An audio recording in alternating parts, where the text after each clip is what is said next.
दोस्तों, रामायण भारत के सबसे प्रसिद्ध ग्रंथों में से एक है।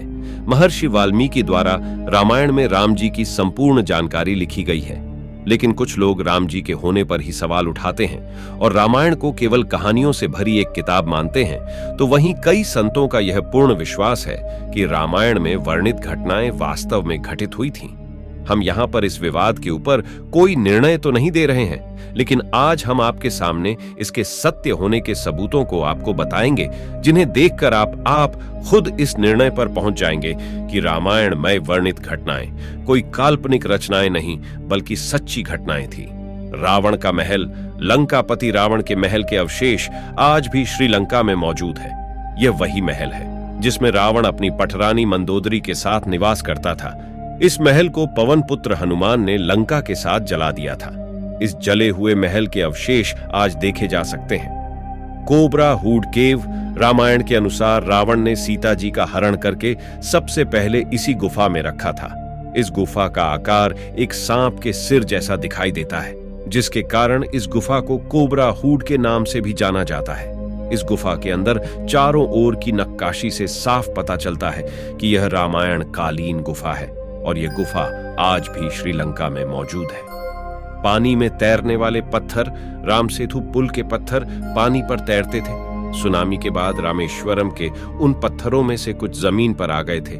शोधकर्ताओं के अनुसार राम सेतु को बनाने के लिए विशेष प्रकार के पत्थर का इस्तेमाल किया गया था, जिसे विज्ञान की भाषा में प्यूमाइस स्टोन कहते हैं। शोधकर्ताओं ने जब इन पत्थरों को पानी में फेंका तो वह तैर रहे थे, जबकि दूसरे पत्थर पानी में डूब जाते थे। रामेश्वरम में आई सुनामी के दौरान ये पत्थर दिखाई दिए थे। आपको बता दें कि आज भी कई साधु संतों के पास तैरने वाले ये पत्थर मौजूद हैं। हनुमानगढ़ी, माना जाता है कि श्री राम की प्रतीक्षा हनुमान जी इसी स्थल पर करते थे। रामायण के अनुसार जब सीता माता का अपहरण हुआ था तो राम जी की मुलाकात हनुमान जी से हुई थी। ये एक प्राचीन हनुमान मंदिर है, जिसे हनुमानगढ़ी के नाम से जाना जाता है। कहा जाता है कि लंका विजय के बाद श्री राम जी ने हनुमान जी को यह जगह रहने को दिया था, जिसके कारण इसे हनुमान जी का घर भी कहा जाता है। बता दें कि रामायण में भी हनुमानगढ़ी का उल्लेख किया गया है। द्रोणागिरी पर्वत, रामायण की कथा में उल्लेख किया गया है कि लक्ष्मण और मेघनाथ के युद्ध में मेघनाथ के बाण से लक्ष्मण मूर्छित हो गए थे। तब राजवैद्य सुरोण के उपाय के अनुसार द्रोणागिरी पर्वत से संजीवनी बूटी लाना था। तब हनुमान जी संजीवनी लेने द्रोणागिरी पर्वत गए थे। उन्हें संजीवनी की पहचान नहीं थी, तो उन्होंने पूरा पर्वत ले जाने का निर्णय लिया, जिसमें से संजीवनी बूटी निकालकर लक्ष्मण के प्राण की रक्षा की गई थी। लक्ष्मण जी के ठीक होने के बाद हनुमान जी ने द्रोणागिरी पर्वत उसी स्थान पर रख दिया। यह पर्वत आज भी श्रीलंका में मौजूद है और जब वैज्ञानिकों ने इस पर्वत पर रिसर्च की तो पता चला कि इस पर्वत पर वही जड़ी बूटियां मौजूद हैं जो सिर्फ हिमालय पर्वत पर ही पाई जाती है। लेपाक्षी मंदिर, सीता हरण के बाद रावण माता सीता को जिस मार्ग से लंका ले जा रहे थे, उस मार्ग पर राम भक्त जटायु ने रावण को रोकने के लिए युद्ध किया, लेकिन रावण ने जटायु के दोनों पंख काट के उन्हें गंभीर रूप से घायल कर दिया, जिसके बाद वो घायल अवस्था में श्री राम के सामने गिरे और उनकी गोद में ही अपने प्राण त्याग दिए। जिस स्थल पर जटायु गिरे वहां लेपाक्षी मंदिर का निर्माण किया गया। यह मंदिर आज भी आंध्र प्रदेश में देखा जा सकता है। पंचवटी, दोस्तों, जब राम जी, सीता जी और लक्ष्मण वनवास के लिए अयोध्या छोड़कर गए थे तो उन्होंने यहीं पर झोपड़ी बनाकर अपना वनवास पूरा किया था और साथ में यहीं पर लक्ष्मण ने शूर्पणखा का नाक भी काटा था। यह पंचवटी तपोवन आज भी नासिक में स्थित है और यहीं पर सीता गुफा नाम से एक गुफा भी मौजूद है। कोणेश्वरम मंदिर, जैसा कि आप सभी जानते हैं कि रावण शिव जी की पूजा करता था और इसलिए उसने शिव जी के लिए इस मंदिर का निर्माण भी कराया था। आपको बता दें कि यह दुनिया का इकलौता ऐसा मंदिर है जहां शिव जी से ज्यादा उनके भक्त रावण की आकृतियां बनी हुई हैं। बता दें कि इस मंदिर में बनी एक आकृति में रावण के 10 सिरों को दिखाया गया है। हनुमान जी के पैरों के निशान, हनुमान जी ने जब सीता जी की खोज के लिए समुद्र पार किया था तो उन्होंने विशाल रूप धारण किया था। फिर वह आकाश मार्ग से समुद्र पार करके श्रीलंका पहुंच गए थे। ऐसा कहा जाता है जहां उन्होंने पहला कदम रखे थे वहां उनके पैरों के निशान बन गए। ये निशान आज भी वहां की चट्टानों पर मौजूद है। इसके अलावा रावण ने माता सीता का हरण करके उन्हें अशोक वाटिका में बंदी बनाकर रखा था। उसके पास एक झरना भी है।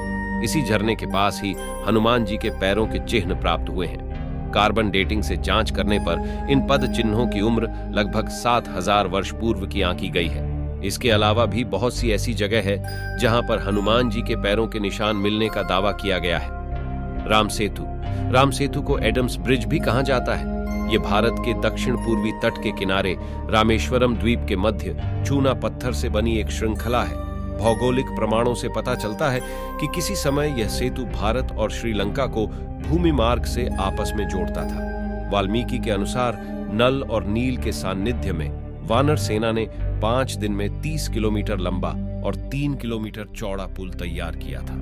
राम सेतु एक बार फिर सुर्खियों में तब आया जब नासा के उपग्रह द्वारा लिए गए फोटो मीडिया में सुर्खियां बने थे। समुद्र पर बने सेतु को राम जी की दूसरी विजय कहा जा सकता है, क्योंकि रावण को विराट समुद्र की तरफ से किसी से कोई खतरा नहीं था। आज भी राम सेतु का होना रामायण को सच साबित करने का सबसे बड़ा साक्ष्य है।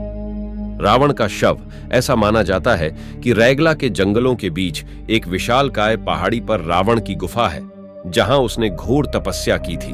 उसी गुफा में आज भी रावण का शव सुरक्षित रखा हुआ है। रैगला के घने जंगलों और गुफाओं में कोई नहीं जाता है, क्योंकि यहाँ जंगली और खूंखार जानवरों का बसेरा है। रैगला के इलाके में रावण की यह गुफा 8000 फुट की ऊंचाई पर स्थित है, जहां 17 फुट लंबे ताबूत में रखा है रावण का शव। आपको बता दें कि इस ताबूत के बाहर एक खास तरह का लेप लगा हुआ है, जिसके कारण यह ताबूत हजारों सालों से जैसा था वैसा ही है। तो दोस्तों, आज की हमारी इस वीडियो में हमने आपको रामायण के सबूत बताए हैं, और भी इस तरह की वीडियो के लिए आप हमारे चैनल को सब्सक्राइब कर लीजिए।